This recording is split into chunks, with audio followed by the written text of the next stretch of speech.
Welcome everybody, and thanks for joining us. We're at University of Kent in Canterbury, and we're really excited and thrilled to be talking today to doctors, Dr. Lee Wrenn and Dr. Kristof Dhont. And we're going to be having a chat with them about their books, which were published in December, both of them, I think, and just a bit about their work in Canterbury and what they've been up to in the past, perhaps, the stuff we can cover, and then anything that they might be up to coming up. So can we start with you, Corrie? Dr. Lee Wrenn. Marvellous. Now you're hang on, let me get this right. You're a lecturer in sociology, and it's the School of Social Policy, Sociology and Social Research, is that right? Yeah, basically. It's changed since I was here. It's about to change. It's about to change again as well. Law school's joining on with us soon. Oh, right, okay, that'll be interesting.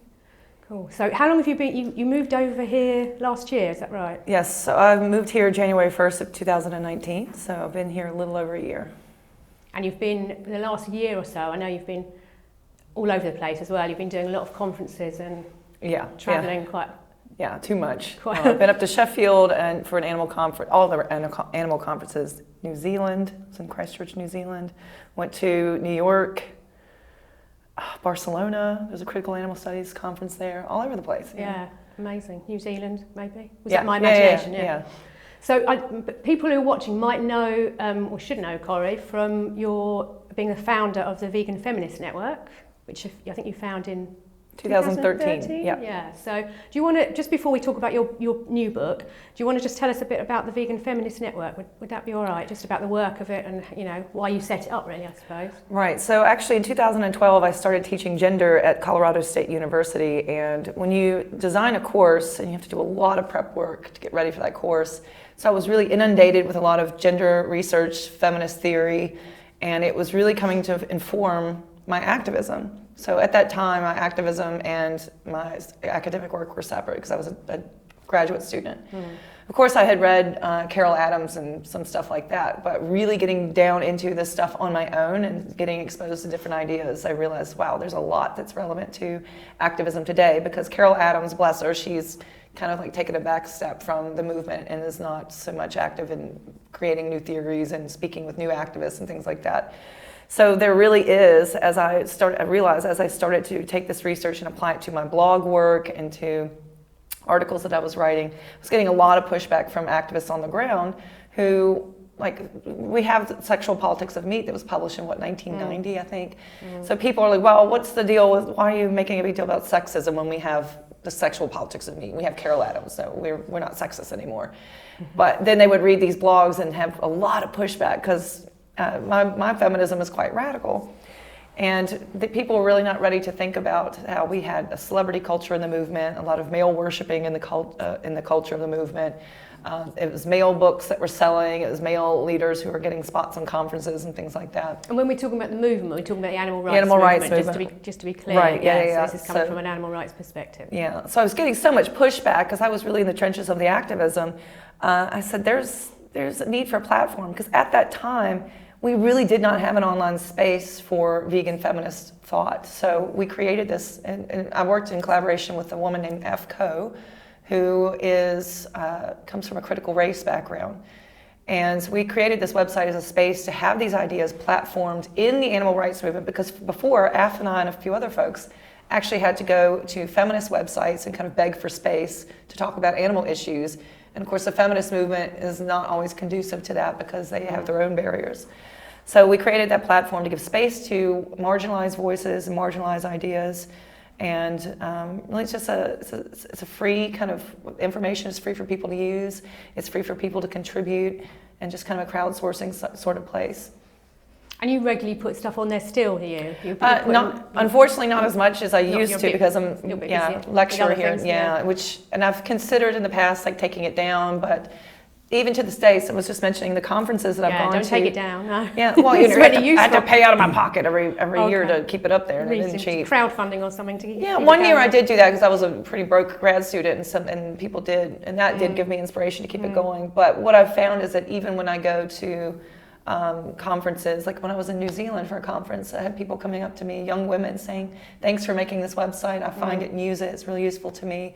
And a long time ago, I quit reading the comment section because when you're doing feminist work, you just basically get trolled and harassed and bullied. And I just said, for my own self-care, I'm not going to look at it anymore. But what happens is you get very detached from your audience, and you don't really know, are you making an impact anymore? So I do keep that on for that reason, but also for some reason, even though I don't really contribute to it anymore, and it's kind of older stuff, older material on there, when I'm introduced for things like this, and when I was on the BBC radio last week or a few days ago, they introduced me as the founder of Vegan Feminist Network. So even just that concept that it exists, even though it's not especially active anymore, I hope to make it active in the future. I think is in itself a bit of activism. And I guess it outlines where you're coming from anyway. So even though that might be you've moved on, you've done lots of other things since then as well as that, but it actually is what you're about. Right. You know. And I'm actually working on another book right now. It's going to be titled, tentatively, Vegan Feminism. You heard it here first, maybe. Maybe So I don't know. I'm starting work on it. I just actually submitted a grant proposal for Tom Reagan's foundation, and hopefully I want to go to, there's the Marty Keel collection at Harvard University in the United States, and really has not been tapped at all. Like I was saying a minute ago, we kind of celebrate Carol Adams, and rightfully so. She did all this foundational work. But there's this history of all these other women who've done this amazing stuff. Like Marty Keel founded Feminists for Animal Rights, the first and largest kind of nonprofit, I mean, briefly became a nonprofit, but organization in the second wave for non-human animals from a feminist perspective. We don't really have touch with that history anymore. So I'm hoping in this next project to kind of revisit my vegan feminist interests and bring it to the spotlight again. Brilliant. We talked about Corrie's future already then. what you're going to be doing next. Should we come out, before you talk about your book, your new books, should we just come back over to Kristof? Who, is that all right? Lovely. Yes, sure. Who is, so you can get a word in between the two of us. Who is, so hang on, let me get this right. You're in the School of Psychology. Yes. So you're a senior lecturer in the Yes. School of Psychology here at the University of Kent. We should say thanks to Kent for letting us film here as well. So apart from this, I know, how long have you been over here at UKC? Or since 2014. Okay, so that July, first year beginning of July 2014. Yeah, exactly. So and then start as a lecturer in psychology, and in the meantime became senior lecturer.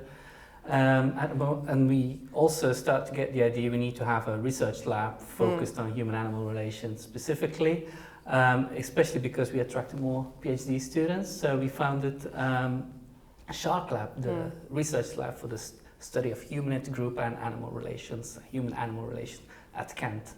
And that's going quite well now, because we kind of get a profile out there now, so a lot more, and we get a lot more interest from a wider audience, and the university also starts to recognize more and more that this is an important topic. So that's an interdisciplinary lab, is it, or interdisciplinary? It started in psychology, but then I'm a part now. Exactly. Okay. We soon realized there's actually a lot we can learn a lot more from interdisciplinary perspectives, bring that together with this common interest.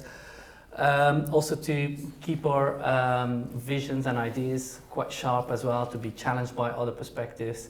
The critical feminist vegan perspective that Corey's bringing to the lab to keep us a bit more critical as well. Because once you're in a disciplinary field, and that's kind of across academia the case, you get such a narrow focus that you forget there's so much more out there. And that's why it's so helpful to have this interdisciplinary ideas going around. So which other schools are involved in that? It's mainly psychology, but then sociology and sociology, social anthropology, or any? We had Monica. Yeah, Monica Becker. Course, joining as well, and she had her perspective from she's not there anymore. But she's staying in Kent, which is exciting for the time being. We should say hi, Monica. Hi, Sorry, Monica. we love Monica. Sorry, distracted you then. For the core meetings, it's not much more than psychology and sociology at the moment, but we work together with the Kent Humanity. What's the name? Animal Humanities. Animal Humanities Network. Yes. Right. We try to put up more and more seminars, like if we have visiting speakers together. Just bring everyone in the same room there. So that I think that when I came to that It was here. I think you must have organised that. It was a I can't remember what it was called. Not a conference, but like there are a few speakers. One woman was from. No, it wasn't called a panel. It was kind of advertised internally, but actually then we shared it on a few of the Kent Vegan events. Oh things. yeah. Sorry, I can't remember people's names, and I should. But she was from Australia, so she was speaking about her work, and then you did have a panel. You remember what I'm talking about? Sorry. Symposium.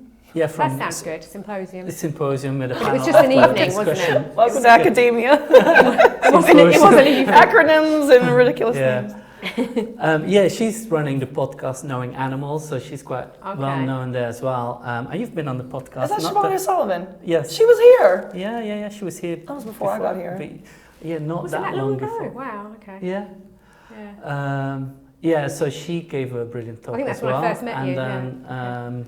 And then there was a panel in the interdisciplinary panel making it. Because I thought there was someone involved in that from English. Yes. Okay. Yeah. Just thinking about the different people that you could pull into it.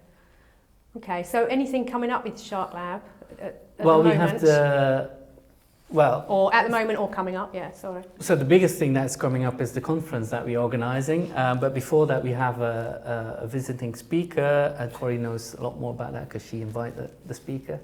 But I can talk a bit more about the conference as well. And then it's called the Animal Advocacy Conference, insight from the social sciences. So also deliberately pitched in an interdisciplinary way, and then also to bridge the gap between academic researchers doing research on this topic from whatever angle, can be the moral psychology of how we understand animals, how we attribute moral value to animals, like quite fundamental theorizing on that, but also quite applied research, intervention strategies, how to value animals more, how that shapes our thinking about animals, and then also how to make people reduce their meat consumption or turn vegan. And we get more radical activists presenting their work there, but also people from research institutes doing research on these topics, as well as kind of all kinds of people from the social sciences. So we got a very good number of submissions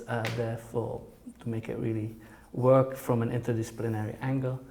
And together with that, we put up public talks as well, so free for the broader public.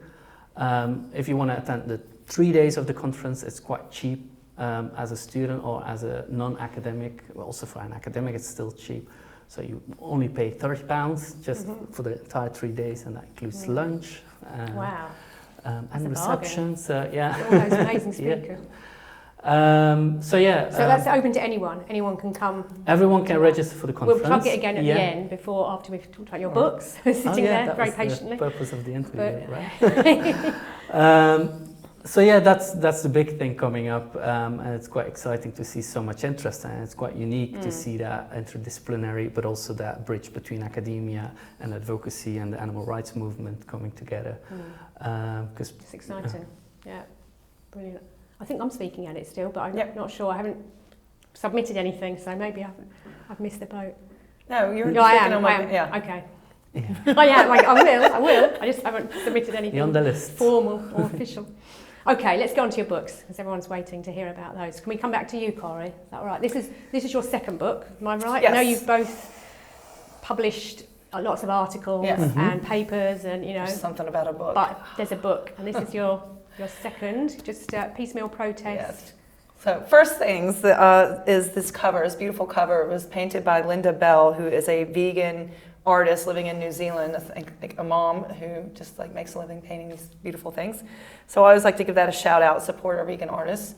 But this book actually is, I have a third book that I've just submitted for publication, and I have the one that I've already done, but those normal book length. This took me almost 10 years, about 10 years to do, because this was it started as my dissertation project. And so basically, because I come at it as a social movement scholar, I'm very interested in the politics of mobilization and animal rights in America, Britain, Australia, Ireland.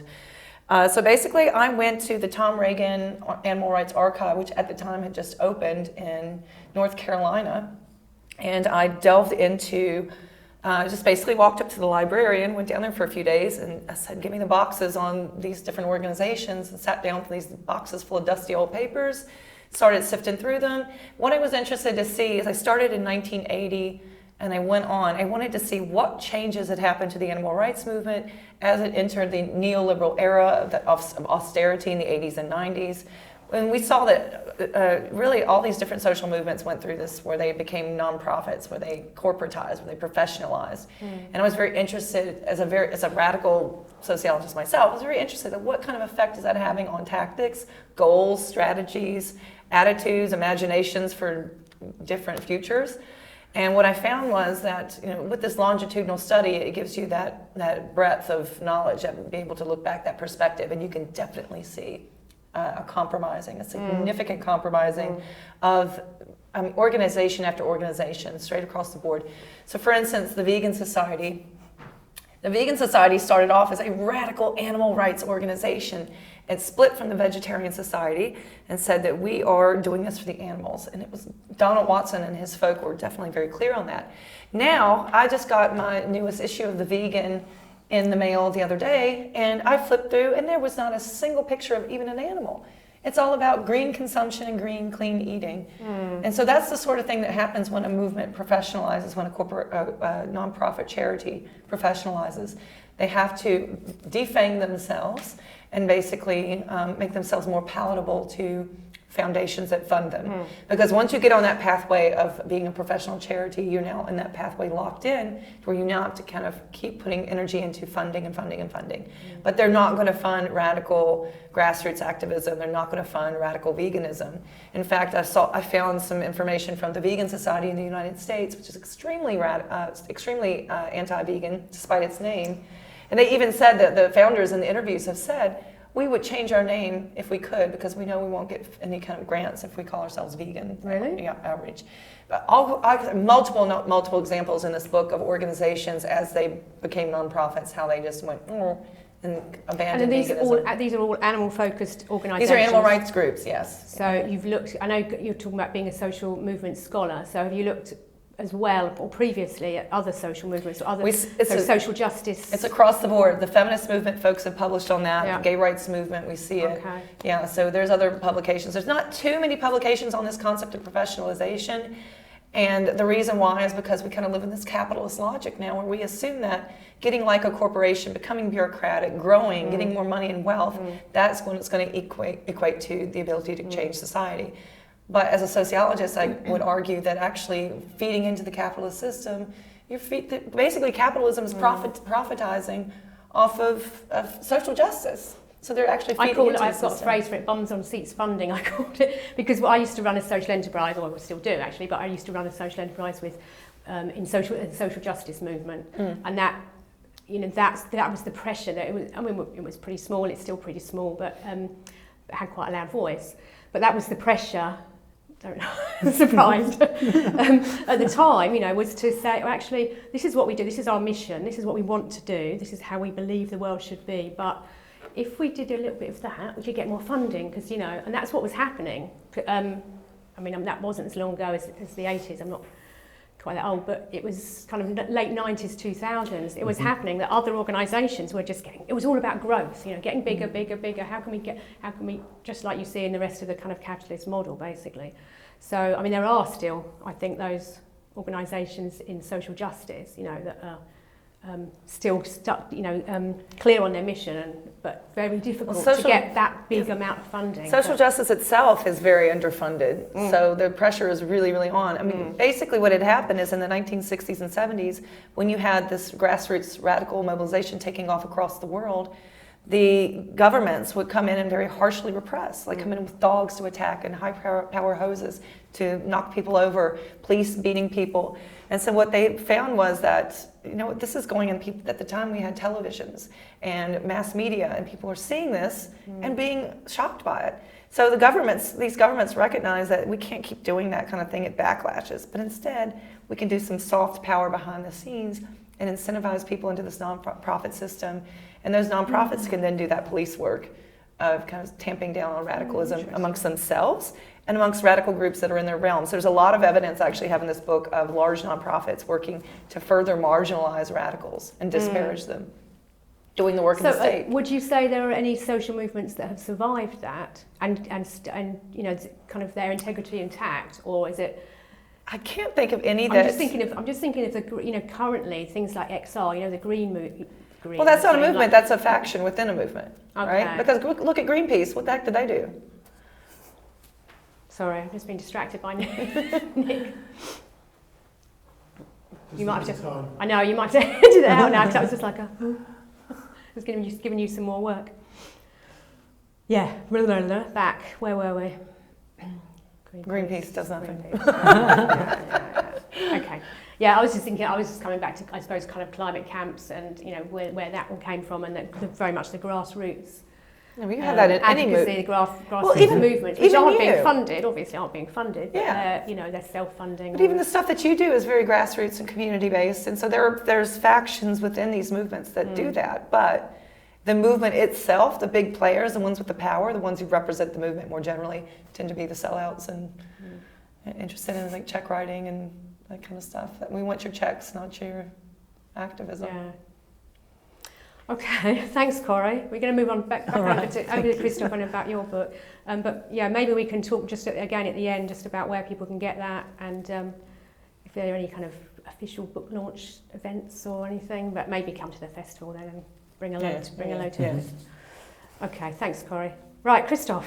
Over to your. Back to me. Is your first book or? Yeah, it's my first book, and it's an edited book, so that's quite different from Corey's book, because she wrote it all by herself. We thought, first of all, not just because we didn't have the, not the time or the energy to write a book on our own, but and it's co-edited with Professor Gordon Hodson. He's a professor in psychology in Brock University in Canada. Okay.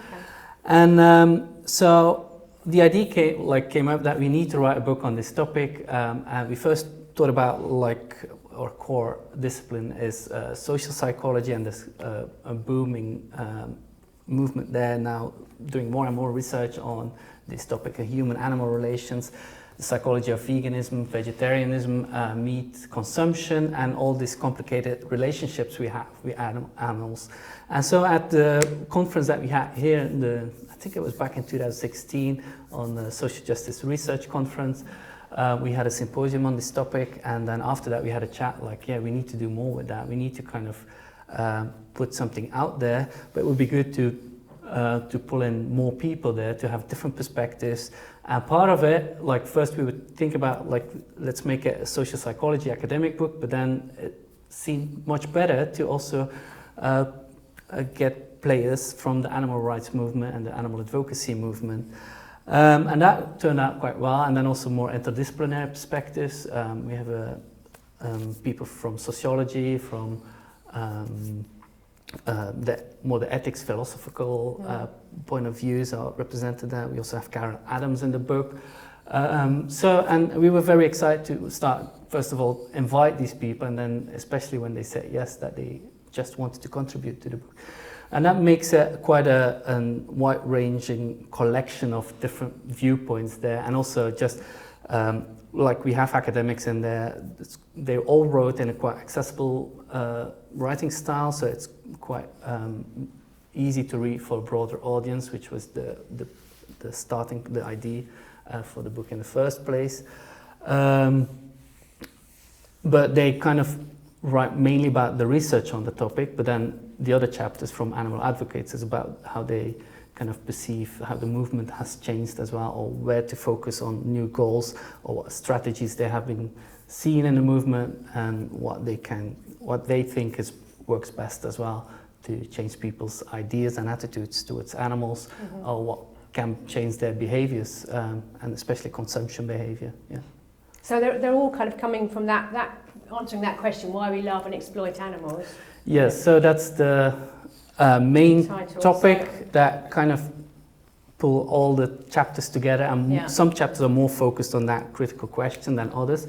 And that's kind of trying to understand the complicated relationship we have with animals. So on the one hand, a lot of people say, we love animals, we never hurt them, basically, they don't hurt them directly, but then they involved and engage in the system that is very exploitative, like millions, billions of animals are killed every year.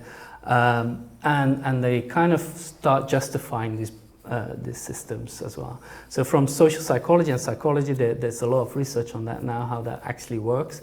So, and also from sociology, how these systems are in place, and what keeps that system going.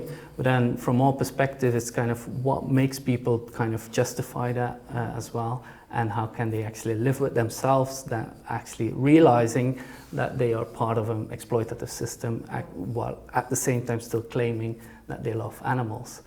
And that's all quite, actually most research today, the result of that, the outcomes of it is quite pessimistic. People are very good at justifying these things, or just we have all these psychological strategies to make it work, because we learn to live with the problem rather than to solve the problem. And that's from a very early age, and that's systemic, of course. That's in educational systems and like how we are being raised. That it's all normalized, and but yeah, we also like to think that it's normal, and we like to think that there's nothing wrong. Is that what we call cognitive dissonance? Yeah, so that's one major. That's one major theory behind it, is that we deal with that cognitive dissonance. But there's also these ingrained belief systems, such as speciesism, and that's then connected to other problems of social justice, that we see that these mechanisms are connected to racism and sexism. This is where vegan feminism comes in. Just doesn't call it that. That's what I call it, though. Yeah. So exactly. So that intersectionality approach, where these beliefs, and that's a different theoretical perspective than cognitive dissonance theory, because cognitive dissonance is more situational, where you deal with it when you confront it with it, but on a daily basis you're not really thinking about it all the time. It just became a belief system, both psychologically but also systemically, and that's more the sociological. So that can be psychological, and so on an individual basis, but also culturally. Yes, so cultural exactly. Cognitive dissonance. Whereas intersectionality, which is about all different systems of oppression linked together, connected. You can't dismantle one without the other. Yeah, exactly. Are you saying that those two? See what I mean? We could talk for hours on this. Sorry. I'm very interested. I'll come to some of your lectures. But we're saying those two things are incongruous. So cognitive dissonance theory and intersectionality. Is that what you were saying then? Or am I missing the point? No, I think they can connect, but cognitive dissonance really at a psychological level, I think, where you kind of have to deal and rationalize for yourself this your exploitative behavior that in principle you disagree with and that you actually don't like doing. But one of these things is all these justifying myths on meat consumption, for instance. It's normal, it's natural, it's nice, and so on. But then you have this broader belief system that makes you keep doing that as well. So, and one of that is the belief in human supremacy. That's connected to general social dominance strivings and dominance desires. And there's a few of these beliefs are quite natural tendencies in people to have, and people really vary in the degree to which they have this personality trait or this ideological desire to dominate others, or also at group level. But you see, once you have that ideological concept, that psychological construct driving speciesism, it's also the root of other kinds of oppressions. So that's kind of within yourself, within individuals, kind of a core mechanism that predicts all these kinds of negative attitudes towards outgroups, including animals, including women, marginalized group, minority groups, and so on. But isn't that the basis of divide and rule anyway, though? So it's not necessarily that your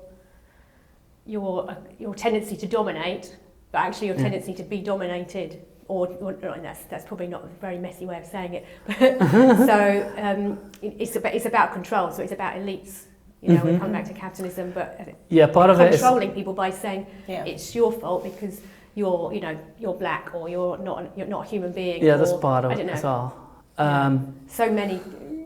This is a different disciplines now, so that's very sociological understanding. Where his is that you have these core personality traits, which we don't do in sociology at all. No, I'm a social anthropologist, so. But also these traits are influenced by systemic structures, right? So you kind of internalize how you're being raised as well.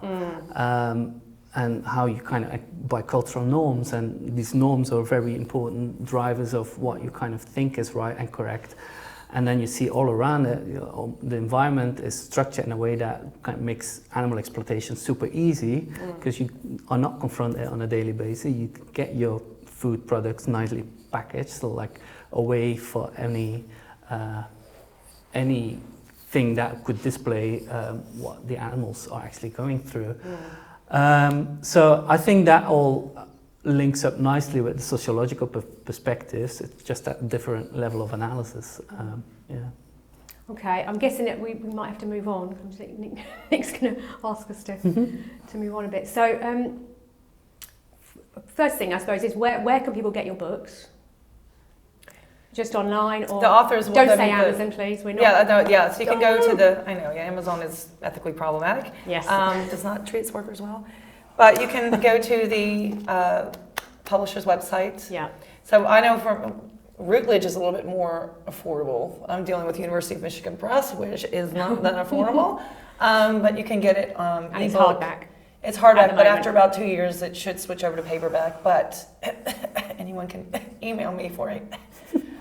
Okay, so people can get in touch with you anyway if they want and more we can information. chat about books and you've both got social media. You've both got Facebook. You're publishing stuff on Facebook, mainly Facebook or Twitter as well. And you can follow me on Twitter, which is quite like in academia quite popular now.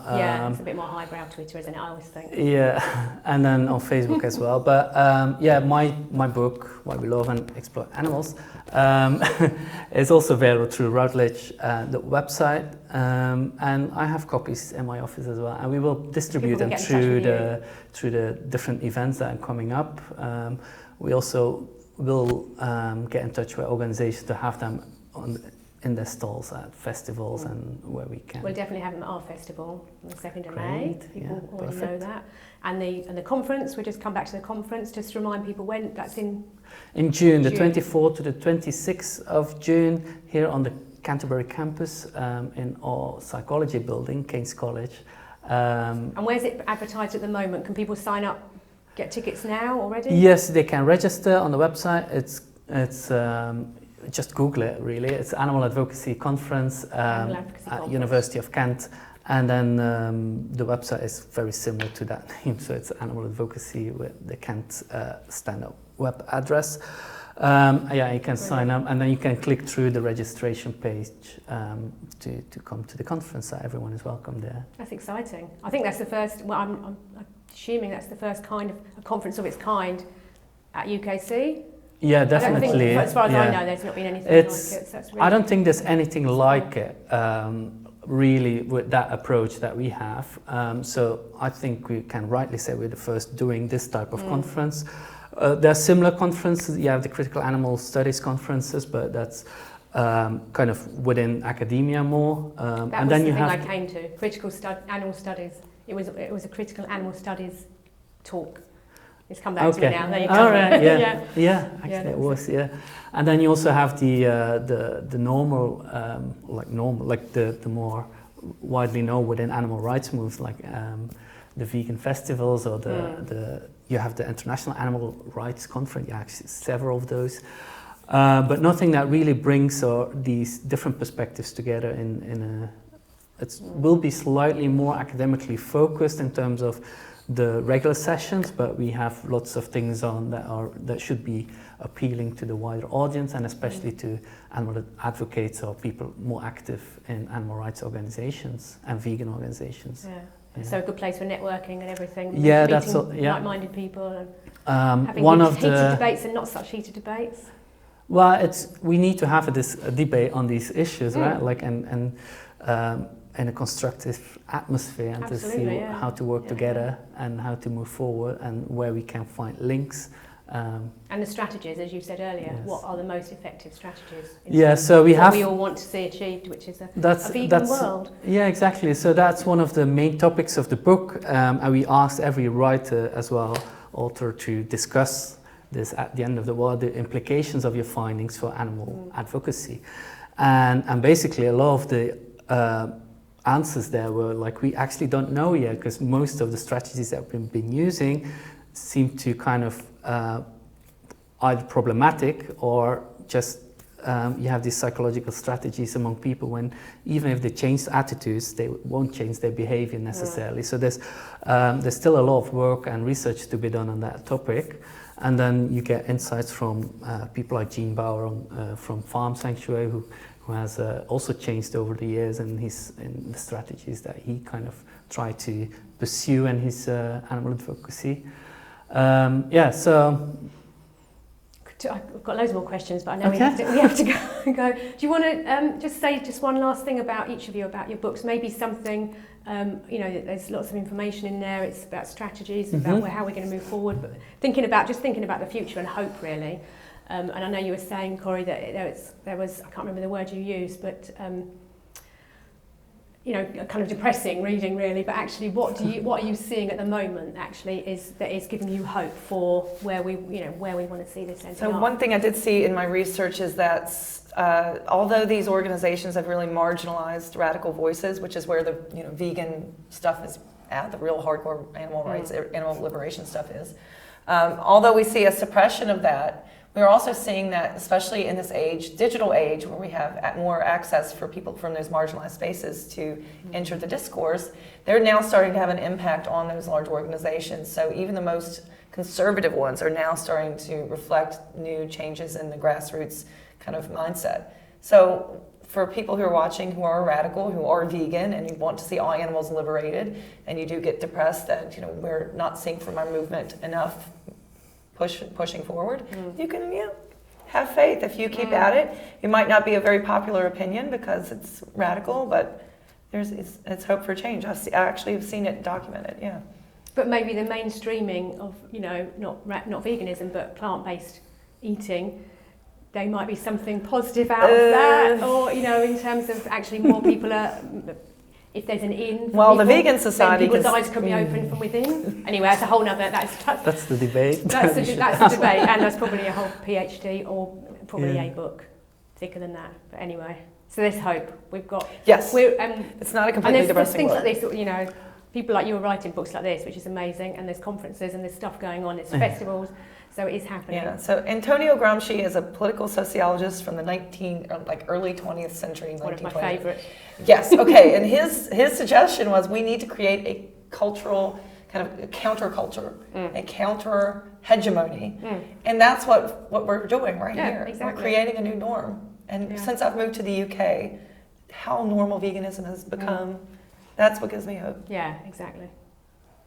Exactly. Yeah, I'm also a bit more optimistic about that because you can see that the word vegan is catching on now, finally, and that gives also the opportunity to the larger organizations to adopt it again, and you see that they're doing it, and maybe not entirely in the way Corey wants to see it, but my impression is that they also become a lot more evidence-based. They kind of measure what the impact there is, and this is new. This is where research comes in, where our role can be bigger as well. Like how can we provide evidence-based strategies to improve the working of these organizations, small organizations or bigger organizations, and you see also that some of these bigger organizations also approach grassroots activists a lot more now, or they give basically money to smaller organizations to grow as well. So there's a lot more interconnection between the big and the small organizations. So I'm quite optimistic now, and they become more diverse. It has been a debate in the past 5 years. It's finally kind of happening slowly but surely, where the key players become more diverse, not just wild males. So like me. So I think I'm quite optimistic in that trajectory, and I'm always careful about judging someone else's strategy, especially in the absence of evidence. That you can't really know what the large-scale impact of their campaigning is. They might have different point of views or different smaller aims to achieve first, but still have the bigger picture in mind. But you would need to go through kind of the agenda really from each organization, what they actually want to achieve. But maybe we can say that No. if the intentions, as a friend of mine always says, it's about the intention. So if the intention's right. But, see, I doubt that their intention is always. So we're not getting into we'll have to come back. We'll have to come back, exactly. Nick. We'll have to come back and do a whole. Come to our conference. Well, we're going to be filming. Hopefully, we're still going to be able to film because Nick's got a new attached job. to that ideas, what is your target audience if you want to only reach out to a small group of people to veganize them entirely? You might actually talking to a very small group of people that you actually reach your aim.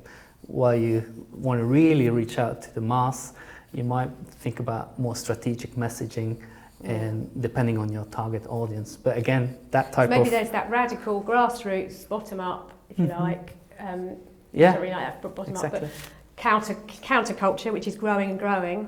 Yeah, and there's that top down mass. I don't know, Greg's sausage roll. But it's kind of getting in there, and people are going. But even Veganuary, I hadn't thought about that. So maybe if the two are kind of, this one's influencing this one, which it certainly is. This one wouldn't be happening if there wasn't, the counterculture, the people saying this isn't good, this isn't right. It wouldn't have happened, would it? It's not, I know it's about money, but it wouldn't. So the two are just. That's my hope. I wouldn't see them as. I don't see them as bottom opposite at all. I think there's some. Of course, tensions between some of these approaches, but I see a lot more room for collaborations and working together. So bottom-up movement building that can be more grassroots, and then also like more professional organizations trying to influence policy more directly, or through organizational campaigning. That where you need more resources and need more strategic thinking to make bigger contextual changes in the short term. It's the intention. Yeah. Marvellous. Thank you. Thanks so much for joining us and going a bit over time. Thank you for thank you for inviting us. Yeah, it was really nice of you. Yeah. And we'll see you again at we'll see you again at the festival. Well, probably the market, but hopefully before then. Definitely more the festival and then the conference. Brilliant. Right. Dr. Lee Wrenn and Dr. Kristof Dhont. Thank you very much. Thanks, Jo. Over and out. Thank you.